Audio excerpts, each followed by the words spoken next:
พิธีทางพุทธศาสนานะครับ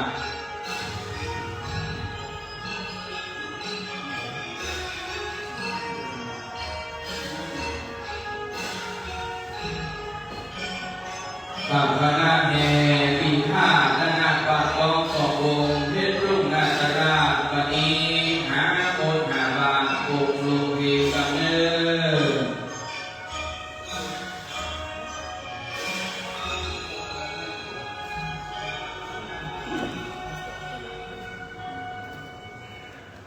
ขอบคุณคณะแห่ปีห้าล้านนาเพชรรุ่งนาตราชประจำนครพิงเมืองเชียงใหม่ได้ลงพิงเป็นที่เรียบร้อยอันดับต่อจากนี้ไปจะได้เข้าสู่การประกอบพิธีเป็นคำรบแรกในพิธีการทักษิณานุปัฏฐานกิจอุทิศถวายแด่บูรพาจารย์ดำเนินเป็นการทำบุญอายุวัฒนมงคลครบ5 รอบ 60 ปีพระพุทธโอสิริวัชิโรภาสรองเจ้าคณะอำเภอเมืองลำพูนเจ้าอาวาสวัดป่าม่วงสันป่าฝ้ายบัดนี้ถึงเติมเวลาเป็นสมัยการมงคลเข้าขอกราบพระราชนาพระพุทธโอสิริวัชิโรภาสรองเจ้าคณะอำเภอเมืองลำพูนเจ้าอาวาสวัดป่าม่วงสันป่าฝ้ายได้เมตตาจุดธูปเทียนบูชาพระรัตนตรัยและจุดธูปเทียนเครื่องเบาน้อยบอกกล่าวชี้ตั้งวิญญาณหลวงพ่อดีเจ้าอาวาสแต่เราจะดื่มอุปภากาลีขอกราบพระราชนาด้วยความเคารพขอพ่อแม่ศรัทธาได้พนมมือน้อมขอรับแด่พระรัตนตรัยพร้อมด้วยหลวงพ่อและพระครูสิริวัชโรภาสด้วยพร้อมเพรียงกันเด้อ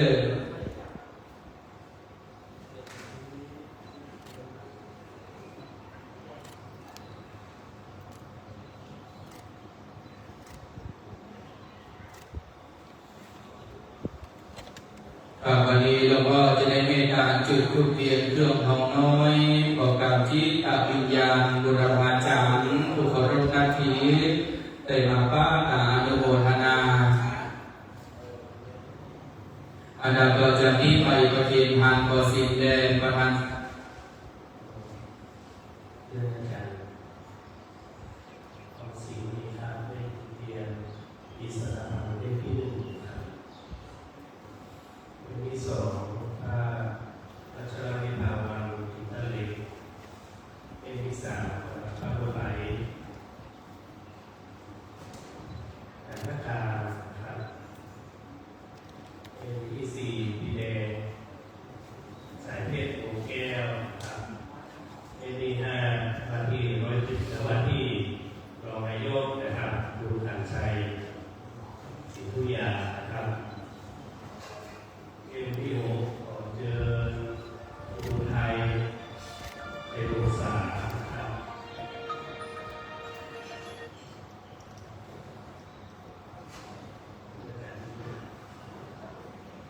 ยืนเลยครับ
ข้าพเจ้าก็จะมีไป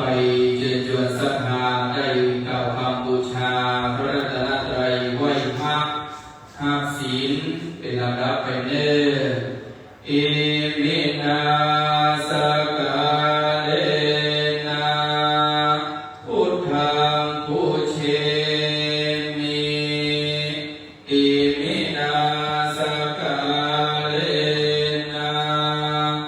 ธัมมังพุเชมิอิมินาสกาเลนะสังฆังพุเชมิอะระหังสัมมาสัมพุทโธภะคะวา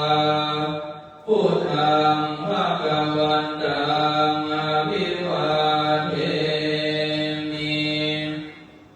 สวากขาโตภะคะวะตาธัมโมธัมมังนัมมาสามิ สุปฏิปันโนภะคะวะโตสาวกสังโฆสังฆังนัมมามิ มัจยังพันเตวิสุงวิสุงรักนาทายาติสรเนนะสหปัญจศีรานิยาจามาทุติยัมปีมัจยังพันเตวิสุงวิสุงรักนาทายาติสรเนนะสหปัญจศีรานิยาจามาตติยัมปีมัจยังพันเตวิสุงวิสุงรักนาทายาติสรเนนะสหปัญจศีรานิยาจามา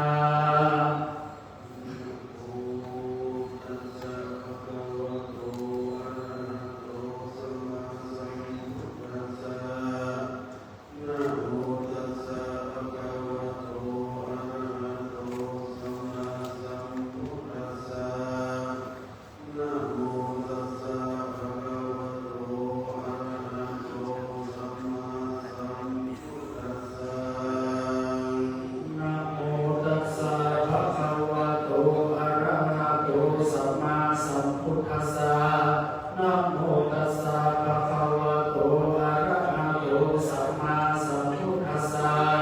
นะโมตัสสะภะคะวะโตอะระหะโตสัมมาสัมพุทธัสสะพุทธังสรณังคัจฉามิธัมมังสรณังคัจฉามิสังฆังสรณังคัจฉามิ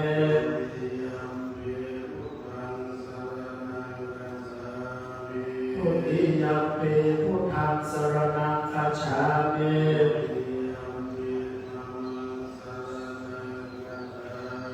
ทุติยัมปิธัมมังสรณังคัจฉามิ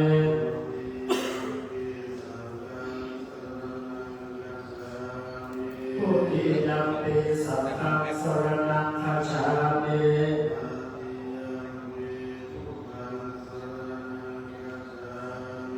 ตติยัมปิพุทธังสรณังคัจฉามิ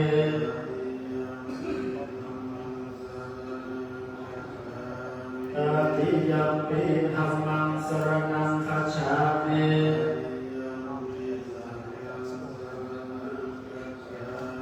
ตติยัมปิสังฆังสรณังคัจฉามิอะมะพันเต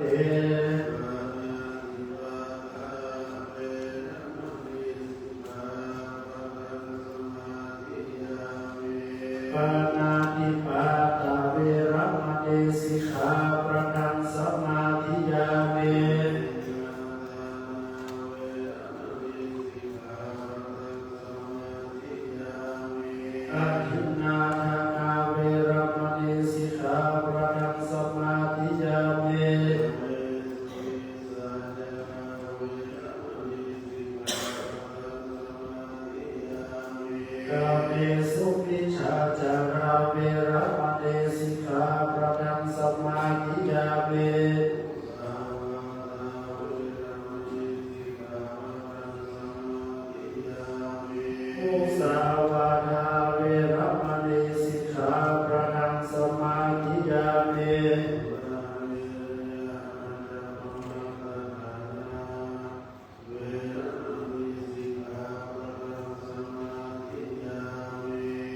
ระเมรยามัชฌะปมาทฐานาเวรมณีสิกขาปะทังสมาธิยามิ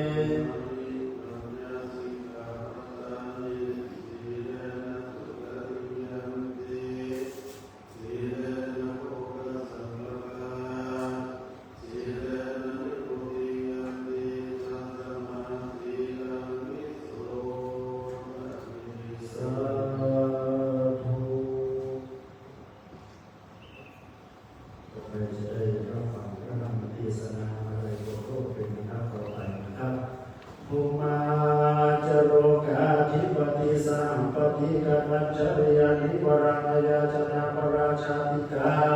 เทเสตุธรรมังอนุกัมปิมังปัจฉาภราตนังกโรมา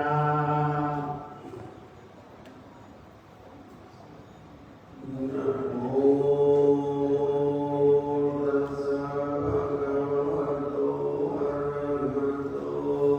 สัมมาสัมพุทธัสสะสุรานามายิเตยะโพธาเสนานามิโตโพธากัสสะสะ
วิหารโต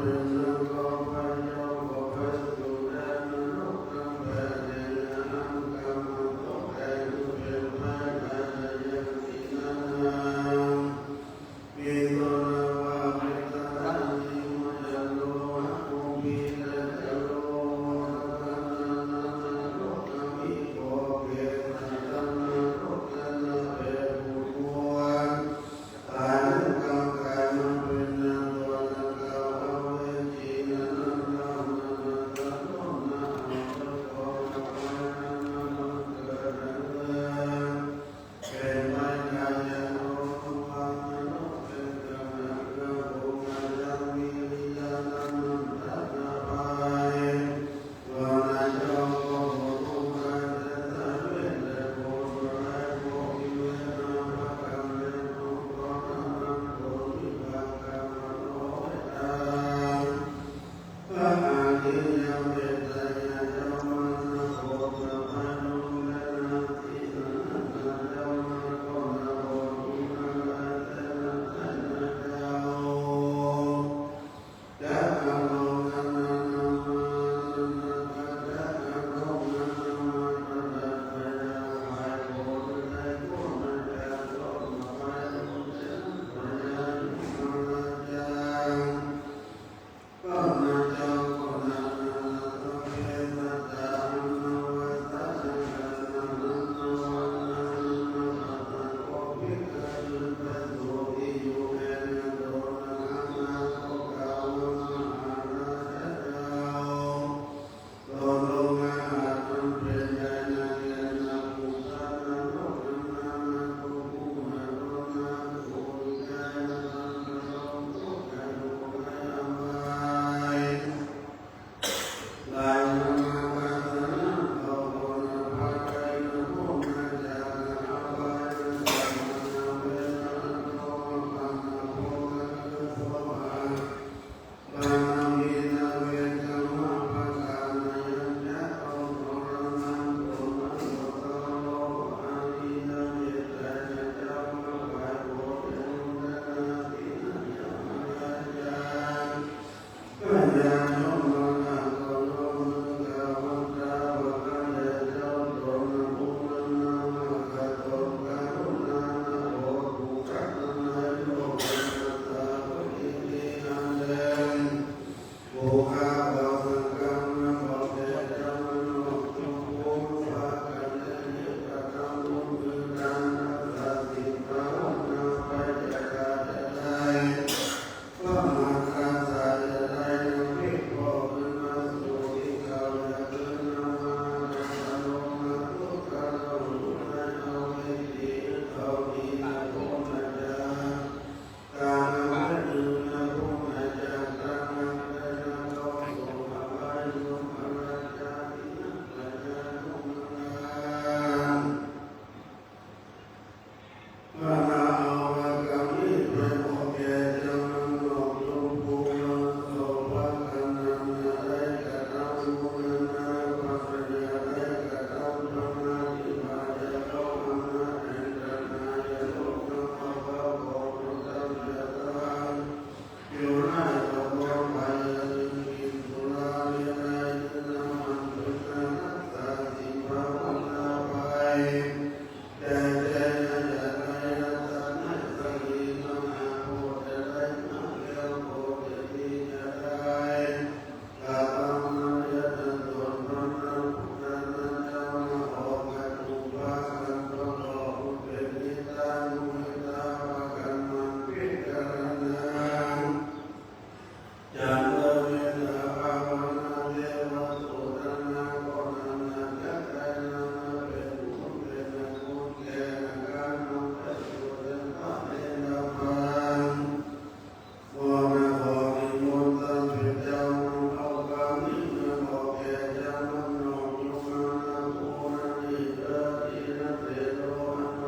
ะเ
สาธุบัดนี้หลวงพ่อพระครูสุภัทรกิจจาภรณ์เจ้าคณะตำบลบ้านกลางเจ้าอาวาสวัดร่องเศร้าได้เมตตาแสดงพระธรรมเทศนาแบบพื้นบ้านล้านนามาลัยโหโลเป็นที่เรียบร้อยแล้วก็จากนี้ไปจะได้เมตตาพระสงฆ์พิธีในส่วนธรรมสังฆีดีมาติกาเป็นลำดับไปขอกราบอาราธนา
กาเป็นที่เรียบร้อยอนาคตจากนี้ไปขณะอาจารย์ทำจะได้สุมาโพตาโตกะเบนตานตาอริยประเพณีไปเด้อ อะหังวันตามิสัพพะวะพุทธานังสัพพันโตสังฆมันตุโนกายะตัวเรวจีตัวเรมโนตัวเรสัจจิจะปมัตตินวาอาสัจจิจะปมัตตินวากายะกัมเมนวาวจีกัมเมนวามโนกัมเมนวาอติตโตสัมปัจจุบันนโตสังสัพพังโตสังฆมันตุโนสุนันตุพุนโตเทวาจะภูมายัมมะโรกาปราภรมิจะพุทธาสิริมาพิธานานาวาสารคาบุพกาเทวาโอตัมตุตัสสมาเสเทตัสสมาตุเมหิอนุโมทนานาโอนโตฟังราธุราเทวดาตั้งหลายมวลหมู่อันสถิตอยู่คู่วิมานจงฟังเสียงสามคาจะเป่าประวัติเก่ายังคงการกับตังบริบาลตั้งหลายมวลภูมิเทวดา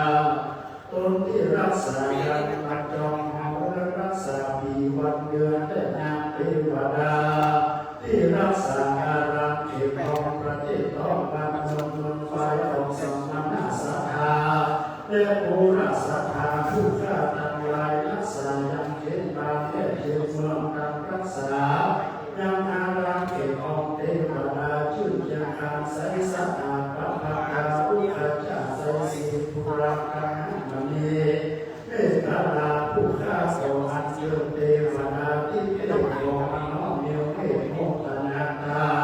ตังอินตาพระภูมาโตโมคันสาธุตังเต้าเชื่อสุภงจตุโลกาเต้าสียักษ์สียักษ์ขาพิธาลุภาตังกุพันธาไพริตังนักขอระเนตนจับปุนและจับป่าตนที่จำน้ำยาและไม้ตาตังพญามาตนใจงามหาวที่เทศเต้าไปบนอากาศไปวัดขอระดีสรีทุตะธรรมาตั้งหน้าน้ำปาราในในสวรรค์ผู้ชาตะไลขอเชิญยังเกี่ยวเจ้ามาสู่โมทนาซึ่งวราขียังในการะปฏิยานี้เพราะมันยอถวายเป็นตาเกิดขับอินตาได้เอสนาในธรรมสหายอาทินี้ในสังสิสาเป็นปริโนสานโนสัมนิสิโนวราโหติมุเลมาลัง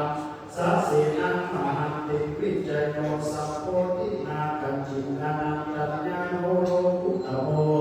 ตัมปันนานามิพุทธังตัมปันนานามิธัมมังตัมปันนานามิสังฆังสาธุโอกาสัสสิริภิกษุหิมังคุตวโรโสนุโรวโรพุทธาภิรัตนาตนหังแผ่วระเพียวเจ้าตันสังประการยังคงที่บางสารเรือเพื่อคือสัมมาสัทธาและมูลสัทธาของผู้ค้าได้กระทำยังดานะบารมีศีลบารมีไปใจอาลาต่อเต้าพุทธิบาเจ้าเป็นเขตนั้นหมายมีตั้งสัมมาสัทธาตั้งพระโคสิริวัชิโรภาของเจ้าคณะอำเภอเมืองลำพูนเจ้าอาวาสวัดพระม่วงสัมภไฟปีนี้ก็มีเอกสัทธาพระโพธิในโอกาสนำกระมงคลงานของเสาคล้ายวันทำบุญอายุวัฒนมงคลของท่านเจ้าท่านพระโคสิริวัชิโรภาได้เป็นวงมาครบรอบ560 ปีเป็นวันดีของเสาขอนิมนต์พระสังฆเจ้าที่ได้อาราธนามาจุได้นาพัตตาอนุโมทนาผู้ข้าทั้งหลายจักนอถวายจังมหาทานบริวารทั้งหลายจุได้มีผู้พาบ้างร่วมหลอกมีตับเขาหลอกเราให้เวลาเดียวโภชนะอาหารได้แนะนำทั้งหลายคนอยู่นี้จะพอถวายทานวันนี้ก็มาเป็นกองบุญใหญ่ไพศาลที่เฮาทั้งหลายได้ช่วยกันช่วยงานมีเกียรติคุณมหาศาลอันยิ่งโลกมากกว่าไรเงินทองจำที่ถูก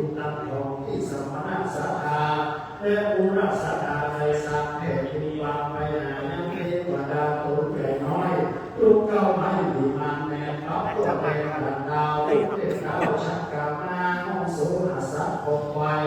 จะน้อมมือไหว้สาธุการซึ่งบุญตามที่ได้สร้างคุณธรรมเทวดาทุกภูพายุนาทุกตัดน้ำกันโดยทุกเขตโคงของเขตตัวประเทศนานาเทวดารักษามหาจีวิธารักษาพุทธศาสนาอารามตัวตามหลังและตัวนาอินทร์เจ้าฟ้าฝั่งอินดีแม่นางโมรมีตุจนาตนจะปุณและจำปาตนที่จำน้ำยาและหมายตามเทวดารักษาสถาบันจงสาธุจอมันจุเรพิธีนี้ยิ่งโยสาธุโสส่งเสียงสาธุเชิญบานแผ่แผ่เทวดารักษาของแก้ววัดป่าม่วงสัมปะไฟดีเป็นเก้าจุดห้าเอายังสวดบุญกุศลยักษ์แผ่บุญกุศลตั้งพวงไปหาญาปุระอาจารย์ที่ได้มรณะตายจากหมายมีหลวงพ่อท่านพระสุเมธมังคลาจารย์หลวงพ่อท่านพระเทยาณเวทีหลวงพ่อท่านพระเทพมหาเจติญาภิบาลหลวงพ่อท่านพระยานมงคลวัดมหาวันหลวงพ่อท่านพระภูมิสารธรรมทิเทศวัดมหาวันตั้งหลายตั้งมวลได้อดีตเจ้าอาวาสวัดหนองสัมปะไฟพิสามเณรที่ได้มาอยู่เคยจำพรรษาที่ได้มรณะตายไปอยู่แห่งใดจุงมารับทราบยกมือกราบสาธุสามซึ่งบุญตาของเฮาเจ้าข้าจงเขียนหน้าแผ่ไปอันว่าพุทธรัตน์บุญใส่ของแถวที่ได้โอกาสนอกการขอแผ่บุญบานที่นองไปหายังพิตามันตาผู้ที่ได้พบของผู้ที่ได้ขอบุญปันกินไม้ที่ก็จำในกองสมบูรณ์ญาติกาโลกสาคณะสัทธาที่ผู้ประหารผู้ประหารที่ได้ลดหายใจจากตั้งเข้าเกสันนิพานตั้งเข้าทุกคนขอได้รับทิศของราพาแม้นางองค์ยังวิบากอยู่แห่งใดขอพุทธรัตน์บุญนำไปเจงจรใดไปรอดตามดีคือเป็นปัจจัยมีช่วยลูกเมื่อใดขึ้นสู่สวงสวรรค์สำเร็จด้วยพักอย่าได้พาพุทธรัตน์ที่มาสองใสสีคือเพียงบุญบารมีแก่กาแสงสองฟ้าแผ่บุญไปถึงแก่เจ้ากรรมได้นายเวรก็เกิดแม่เกิดต้นผาเสือหัวเรามันคิดเจตจำนงอย่าได้ขาดถึงแก่ตั้งบังกาตั้งเก่านักขัดลุเจ้าสเก็ตตัวอันจนหน้าและจนลำขอผู้เป็นพระราชคุณน้ำใหญ่เมื่อใดเกิดมีมาจึงพ้นจากทุกขาดับลำบากอนิสงส์หน้านำไปสุขใสของแถวเมื่อใดการกัดเกี่ยวไปการนั้นจุดจับมีเที่ยงเท่ที่มีส่วนว่าทุสระปุญญราศีที่สามารถสัทธาหลวงพ่อท่านพระครูสิริวัชิโรภาของเจ้าคณะอำเภอเมืองลำพูนเจ้าอาวาสวัดป่ามุ่งสันตะไฟพร้อมคณะสัทธาได้เป้าเป็นบุญมาในงานทำบุญงานวัดคณะมงคลครบรอบ60 ปีในการรับวิสัยของผู้เป็นพระราชบุญใหญ่ไพศาลจูงได้มาโดยบันดาลช่วยคำผู้ใดร่วมหลังพญาผู้วัดถวายอย่าได้มาไกลขอเสร็จไม่อย่าได้มาจนพุทธรัตน์ผู้สมบัติโปรดตามอภิบาลปกครองพระรามีเสแสซองเกิดขับผลเป็นมิ่งมงคลก่อนใหญ่เกิดขึ้นได้ดีมาในทัตตาผู้ใดสำเร็จดำความประสงค์แม้ได้ดำรงสร้างพุทธรัตน์บุญเป็นพระรามีอยู่แก่กาจูงเอาเจ้าข้าให้มันไปสุดที่สุดใส่หน่อแถวคือเพียงแก้วนี้ลำบากไหลหน้าสงสารก็พบเลือดจุดเมื่อเกิดเป็นกายผู้ฆ่าทำลายขอให้เข้าไกลลบเอาไปที่รัตนาให้จับเกิดมาที่เตื้อขอใดหลับเชื่อในมุขแก้วทั้งสามประการเพื่อได้หัวขาต่อมาบริลาผู้ถาแห่งตานาผู้มีปัญญาอันฉลาดมาพบหาผู้กับตนพบจากความมืดมนปลอดภัยเอาตัวรอดทุกนิรบาลในอนาคตการจะมาไปหน้าอันจุจะมีเจ้าเตยิริสาภุโกกัสสะยังอันเตอิมานิภูปะภูหาราชตานังสภาวะพุทธานังสหปริวารตานังสัมมาสัมพุทธัสสะนวะโอยุรักขัมมัสสะมหาชินะหาทุพิภูชินะพุทธาธรรมกเตสนัตตานังสัมปจัตเตนะปุเจนะปุติยัมปิตติยัมปิอาสาคารณะสัพพะโรติยะโรกุตระสัพพะทินามิปานะปัจจโยโหตุโรนิจังอาจา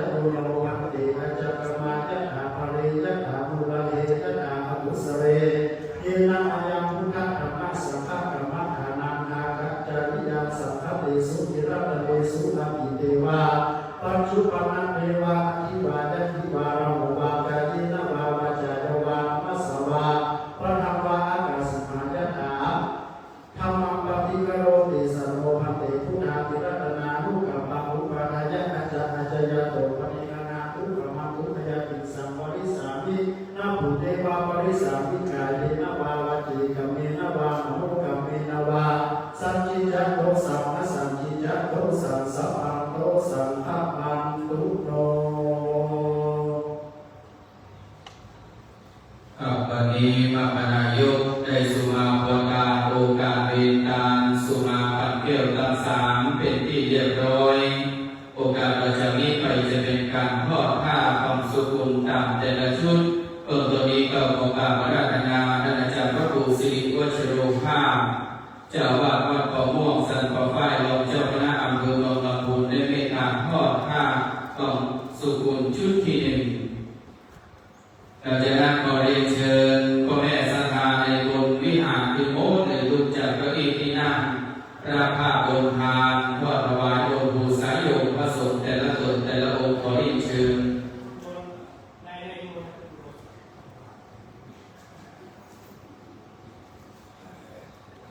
เรียนเชิญทุกท่านเลยเนี่ยพอออกศรัทธาที่อยู่บนวิหาร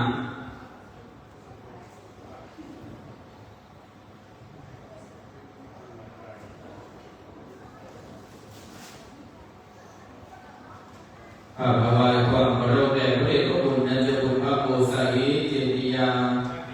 ลักษณ์รองเจ้าคณะจังหวัดแพร่นะครับ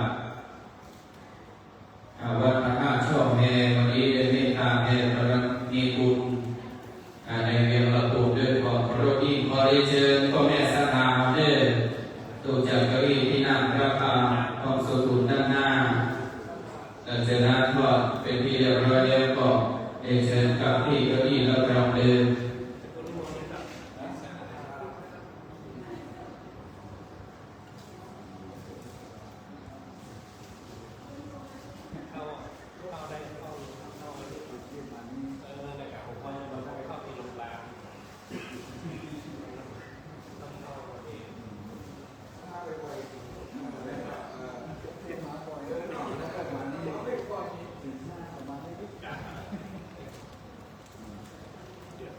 วันนี้พ่อแม่ศรัทธาซึ่งเป็นตัวแทนของพี่น้องคณะศรัทธารักษาป่อฝ้ายนะครับได้ทอดผ้าความสุขุมในช่วงวันเริ่มต้นนะครับวันนี้เป็นวันจันทร์ที่19พฤษภาคมพุทธศักราช2568ท่านอาจารย์พระครูสิริวัชโรภาสรองเจ้าคณะอำเภอเมืองลำพูนเจ้าอาวาสวัดเขาม่วงสันป่อฝ้ายเนื่องเลยว่าวันพรุ่งนี้เป็นวันมาบุญอายุวัฒนมงคล560 ปีและพิธีการฉลองแต่งตั้งรองเจ้าคณะอำเภอเมืองลำพูนวันนี้ถือว่าเป็นวันแรกจะได้ประกอบพิธีอยู่3ช่วงเวลาวันนี้การทอดผ้าความสุขุมเป็นที่เรียบร้อยกับการพระราชนาพระสงฆ์พิธีได้เมตตาพิจารณาภาพความสุขุมของการพระราชนา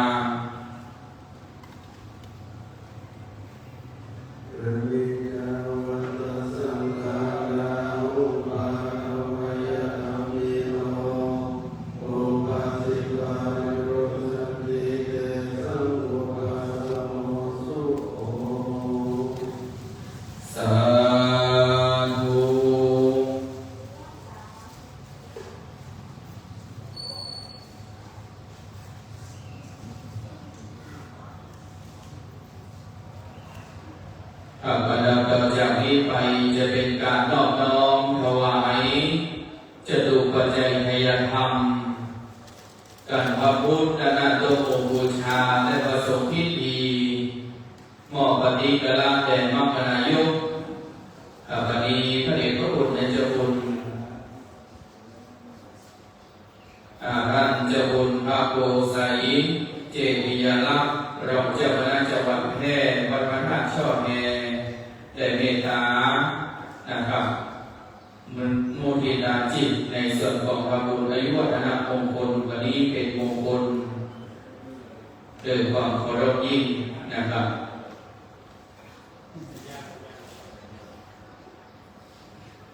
กับตนตัวนี้เราขอกราบอาราธนาหลวงพ่อพระครูสิริวัชโรภาส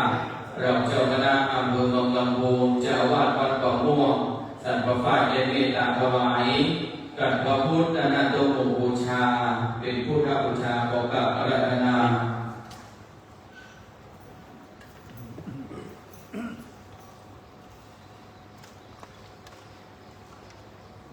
วันนี้หลวงพ่อพระครูสิริวัชโรภาสรองเจ้าคณะอำเภอเมืองลำพูนเจ้าอาวาสวัดเกาะม่วงได้น้อมถวายเครื่องนิยธรรมกันพระพุทธเป็นที่เรียบร้อยการเทศนาธรรมนะครับจะได้น้อมไปเพียรถวาย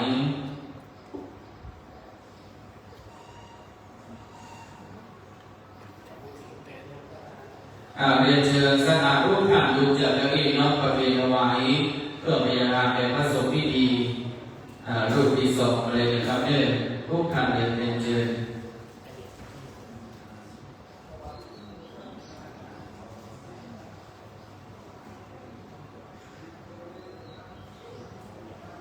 ซึ่งเป็น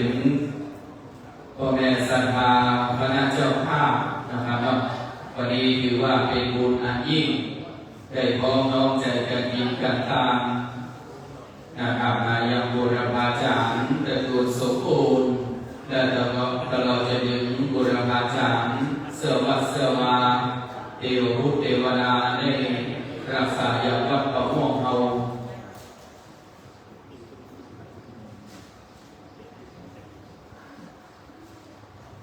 วันนี้ได้เมตตาบารมีธรรมหนึ่งหลวงพ่อพระครูสุภัทรกิจจาภรณ์เจ้าคณะตำบลบ้านกลางเจ้าอาวาสวัดร่องเศร้าวันนี้กับน้อมประเคนถวายเป็นที่เรียบร้อยนะครับต่อจากนี้ไปเชิญชวนพ่อแม่ศรัทธาสาธุชนครับวันนี้จะได้รับพรท่านอาจารย์พระครูสิริวัชโรภาส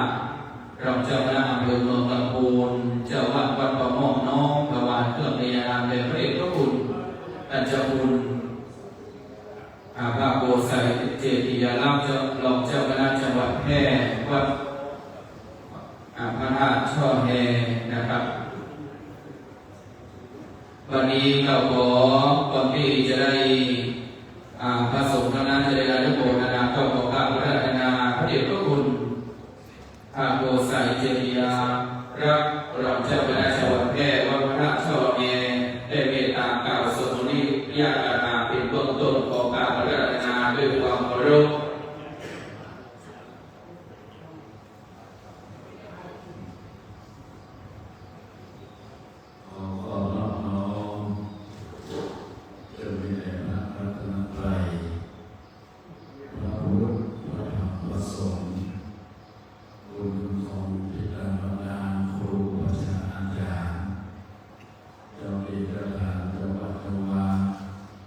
เจ้าผู้มีพระคุณทั้งหลายตลอดถึงบุรพ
ศาสนากิจ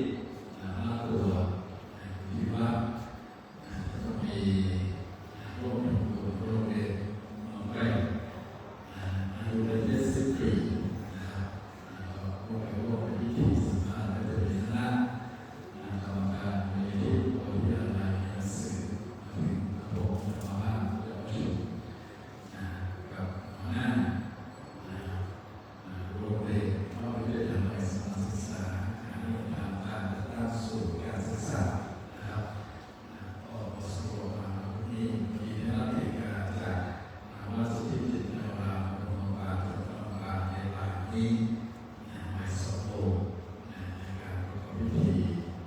สมโภชพระศรีมาเสนา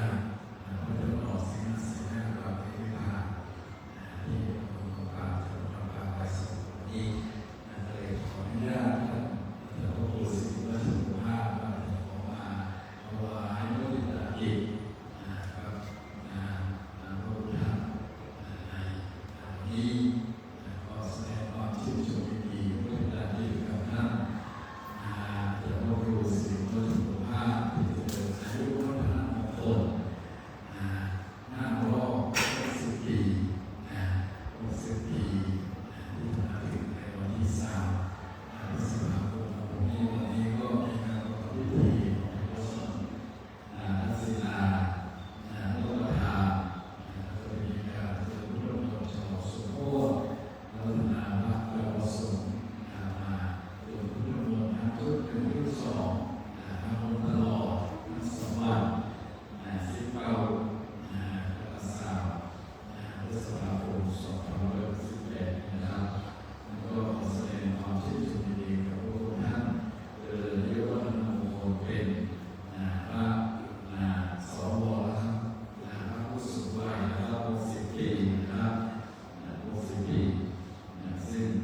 เรื่องสมณศักดิ์ถวายแด่พระครูศรีวัฒน์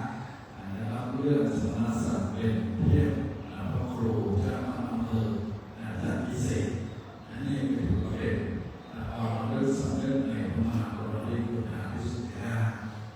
นั้นในวันนี้ก็เป็นวันอาทิตย์บูชาด้วยเนื่องในวันคล้ายวันถวายพระเพลิงพระพุทธศาสนาพระสัมมาสัมพุทธเจ้าก็มาเริ่มถึงในพระคุณตามความเป็นจริงขององค์สมเด็จพระสัมมาสัมพุทธเจ้าโดยพระสัมมาสัมพุทธเจ้ามีพระคุณต่อพุทธบริษัททั้งหลายการตรัสกล่าวเนื้อหาสาระพระคุณของพระเจ้าและก็มีมากมายมหาศาลก็สามารถจะสัญญาได้ทุกคนงานต่อสิ่งที่ได้ปฏิบัติอาวิสุทธาพระผู้สานต่อด้วยการบูชาคุณของพระเจ้า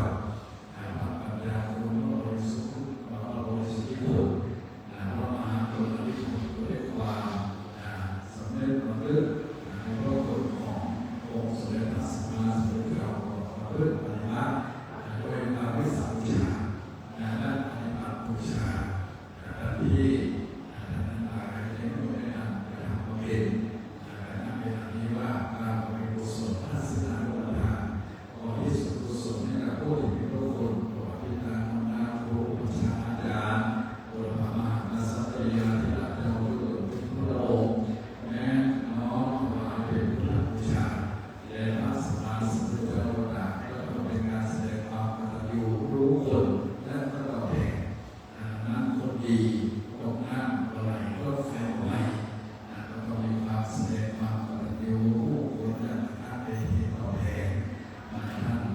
พระครูศรีวัฒน์ได้ทำเป็นต้นรวมเป็นต้นแบบแผนแบบอย่างแบบฉบับนะครับงานศิลปะซึ่งสยามศิลปะได้น้อมนำไปประพฤติปฏิบัติกันนะครับฉะนั้นก็รับส่งเสริมวัฒนธรรมชุมชนวัฒนธรรมเนี่ยจะเริ่มต้นว่าพอเพียงริบสุดเด็ดกิจอาสาสุดท้ายก็ลงท้ายด้วยคำว่ากตัญญูรู้คุณและกตัญญูดังนั้นในส่วนของบทที่ท่านอาจารย์พระครูศรีวัฒน์รองเจ้าคณะอำเภอเมืองลำพูนเจ้าอาวาสวัดป่าหม้อโรงพยาบาลที่อุทัยธานีก็ว่าได้แสดงออกประพฤติปฏิบัติเป็นต้นแบบแผนแบบอย่างแบบฉบับนะครับ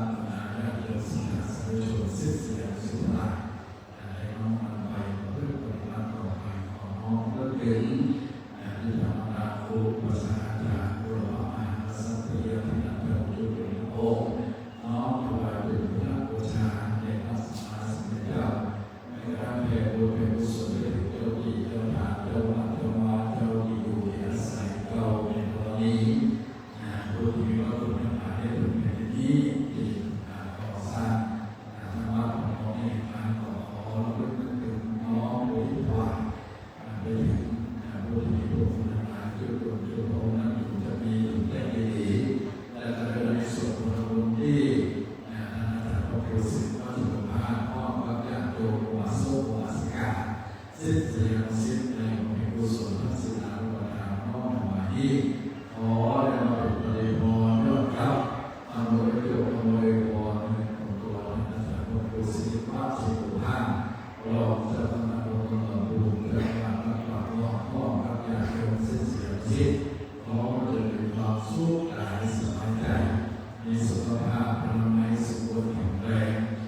ได้มีความเจริญมั่นคงรุ่งเรืองในสมณศักดิ์ในสมณเพศในการบริหารกิจการวัดงานคณะสงฆ์ทุกระดับตามความปรารถนาอันเป็นไปด้วยชอบด้วยความนั้นด้วยอายุวันนะสุขะพละปฏิภาณธรรมสารสมบัติธรรมสารสมบัติตลอดกาลนานเถิดขออนุโมทนาขอเจริญพร สาธุปฏิพระเดชพระคุณและเจ้าคุณพระโกศลิเจดียลักษณ์เจ้าอาวาสแห่งวัดพระธาตุช่อแพพระอารามหลวงรองเจ้าคณะจังหวัดแพร่ได้เมตต ตากล่าวสมุนียกถามุทิตาจิตเป็นที่เรียบร้อยโอกาสจากนี้ไปนิมนต์พระสงฆ์พิธีได้อนุโมทนากถา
Jaya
ตุลสิทธิสาสิธรรมสัพเพสังฆาเจติยานจาอาหังวันตามิสัพพะโสวันตาปะสงวันตามิพันเตสัพพังอปาระหังธรรมเมพันเตมยากตังปุญญัสสามินาอนุโมสามินากตังปุญญังไมหังกาตังสาธุสาธุอนุโมทามิ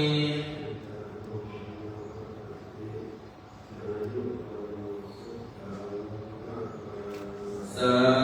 ธุ เราดูสิว่าสิโลภะเราใช้การทำบุญการขอบคุณในความเมตตาของท่านหลวงพ่อพระครูสุทธิยากรได้พระนามหลวงรักการประธานสูงในวันนี้ซึ่งเป็นประธานจัดงานต่อการรับงานบุญครูบาอาจารย์มาทัศนศึกษาก็ได้รับความเมตตาจากพระเดชพระคุณพระโพธิ์ไสอินเอติยารักษ์นะครับท่านเจ้าเมย์ซึ่งเคยเรียนโรงเรียนดีด้วยกันก็ได้โปรดเมตตาในวันนี้ก็ถือเป็นบุคคลแก่ข้าราชการบ้านสังกัดใต้เราทำบุญเรื่องการบอกว่ายิ่งมือยิ่งได้ยิ่งมียิ่งงานเพราะนั้นก็ขอพี่น้องศรัทธาเอาได้อนุโมทนาบุญกับธรรมภาพของศิริวัชิโลภาที่พระเดชพระคุณได้อำนวยพรให้พวกเราทั้งหลายมีความสุขความเจริญนี้ขึ้นสืบต่อไปในวันนี้คณะศรัทธาวัดสังฆไฟถวายอาหารเป็นรวมถวายโอ้โหพระเดชพระคุณมาสั่งโดยวันนี้ก็นิมนต์ครับเทนานุเทนาครูบาอาจารย์ได้สั่งพระทหารเป็นที่เต็มทางรูปอยู่นะครับขอการรัตนานุโมทนาขอบคุณในความเมตตาธรรมของผู้เกิดผู้คุณนะครับ วันนี้หลวงพ่ออาจารย์หลวงปู่ศิริวัชิโรภาแต่กล่าวบอกพระคุณในเมตตาพระเดชพระคุณครูบาอาจารย์พระเถระผู้เถระและอนุโมทนาพระพ่อแม่ศรัทธานิมนต์ครูบาอาจารย์ได้ฉันพระทหารเพลที่บริเวณเดชใต้วิหารลงวิหารเลี้ยวขวานะครับเนี่ยพระศรัทธาที่กำลังเดินทางมาถึงจะน้อมโมทินายุวัฒนามงคลเรียนเชิญด้านบนวิหารเป็นสำหรับเรื่องเฉพาะโอกาสหลวงพ่ออาจารย์พ่อครูศิริวัชิโรภานะครับเราเจ้าคณะอำเภอเมืองลำพูนเจ้าอาวาสวัดพระป้อมได้ฉันเพลนิมนต์พระเดชพระคุณเจ้าคุณพระโดสัยเจดียาลักษณ์รองเจ้าคณะจังหวัดแพร่วัดพระธาตุช่อแม่พระอารามหลวงพระธาตุช่อแม่นี่เป็นพระธาตุประจำปีเกิดปีขานปีเสือนะครับเนี่ยวันนี้ท่านอาจารย์ท่านเจ้าคุณนะครับได้เมตตาบารมีธรรมท้ายโหดนะครับการบรรดาคณะศิษยานุศิษย์ถึงนครหริพุนชัยลำพูนลำพูนแห่งล้านนาวันนี้พระด้านแห่ป่าตองกองวงเพชรรุ่งนาราขึ้นแห่โอกาสร่วมงานกันไป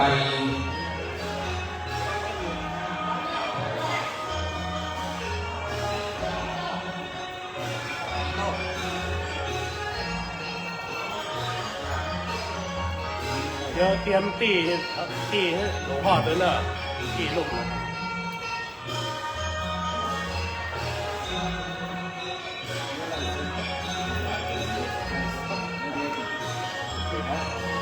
สถาเอาตัวเยอะได้รับประทานอาหารกลางวันวันนี้มีโรงทานน้ำส้มเกติมะนักชาวงแก้วปวีนานางสาวปวีนาปัญญาร่วมกันโมตนาบุญเป็นเจ้าภาพน้ำส้มเกติมะก็ได้รับทุกลาภพระศาสนาวันนี้ขอพื้นชื่นอกชื่นใจในวันนี้ได้ยินได้ตามเป็นว่าการน้ำปันในเป็นเศรษฐี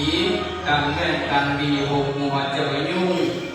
การมองตามมุกก็เป็นไข้เลือดออกวันนี้พ่อแม่ศรัทธาได้มาร่วมกินการถวาย โรงทานเป็นบุญจิตบุญใจชาติตามไปเป็นปัจจัยไปภายภาคหน้าทรงเพื่อรับประทานอาหารพ่อแม่ศรัทธากินข้าวน้ำจำพระตอนใต้วิหารเนื้อ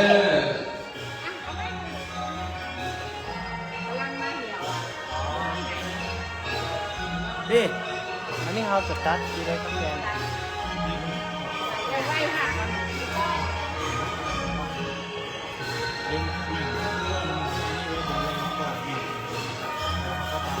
นิมนต์ของงานเลขานุการรองเจ้าคณะอำเภอเมืองลำพูนด้านบนวิหารนิมนต์ฉันเพนเนอร์ศาลาสาธุชนจะมีโรงทานหน้าศาลาปฏิบัติธรรม เอาละนี่จบ นะครับ